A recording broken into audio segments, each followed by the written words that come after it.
Hi and welcome to Piano School Publishing Video Tutorials. This is Preparatory Level Theory and Activity Lesson 7 on page 34 and 35. Okay, so this is an important one because we start to deal with rhythm. So I'm just going to read out what it says here today. Note and rest values. A crotchet note looks like this. So you can see there that if you have a look in your book, that's what a crotchet note looks like. And we're very familiar with this note, even though we haven't really spoken about it very much, because that's all we've been using. So there really hasn't been a lot of point to be discussing it too much. It receives one count. So a crotchet note receives one count. This is a crotchet rest. So we've spoken about the rest, we've drawn the rest. It's called a crotchet rest, and it also gets one count. We have seen the crotchet notes and rest before. Today we're going to learn about minims. A minim note looks like this. So there's a picture of a minim note right there. I'm going to point and show you one right here. So that's a picture of a minim there. They look very similar from the crotchet, except that the minim rest is hollow in the middle. Now a minim note receives two counts. So minims get two counts. Don't worry if you can't remember the names just yet. This is not important. The most important part is we just know the values. So the filled in black notes get one count and the hollow notes get two counts.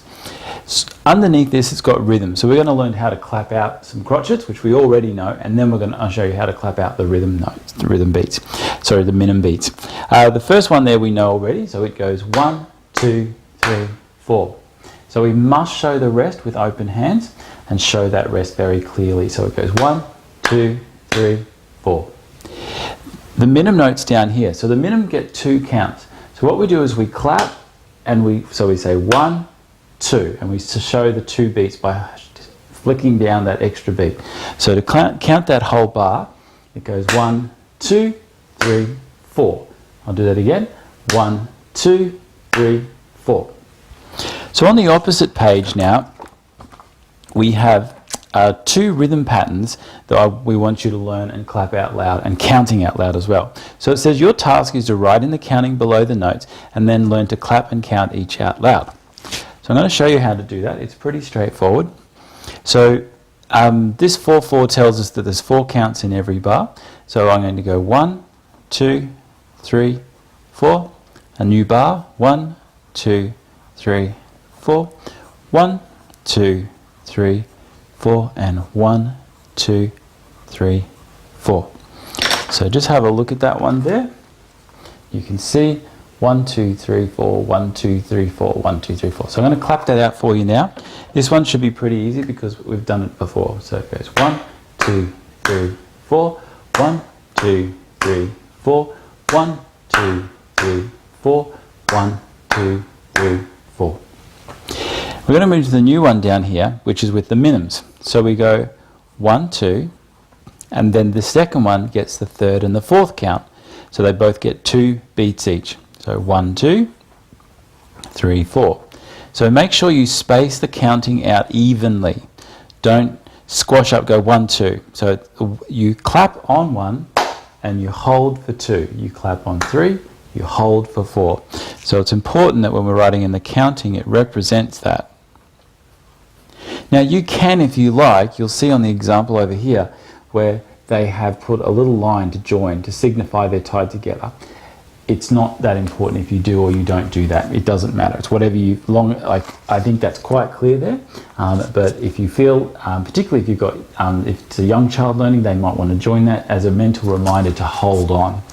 So to clap that rhythm pattern out now, we go 1, 2, 3, 4, 1, 2, 3, 4, 1, 2, 3, 4.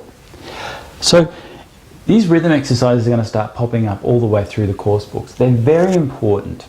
Rhythm is another language within music. So reading notes is one thing. So the reading of the notes, which we've been already doing, and the reading of the notes tell us what notes to hit. The rhythm, which we're starting now, the rhythm tells us how long to hold each note on for. So rhythm is equally as important as the correct notes. There's no point having all the correct notes, yet your rhythm is out of whack because the song will not sound like anything like it's supposed to. It's actually easier if you have the correct rhythm and the wrong notes to recognize a note than the reverse. So but they're still both equally important. So do place a lot of emphasis in developing that rhythm, because when you're reading music you'll need to be reading the notes, but you'll also, contained within those notes is going to be the rhythm, which you have to read simultaneously.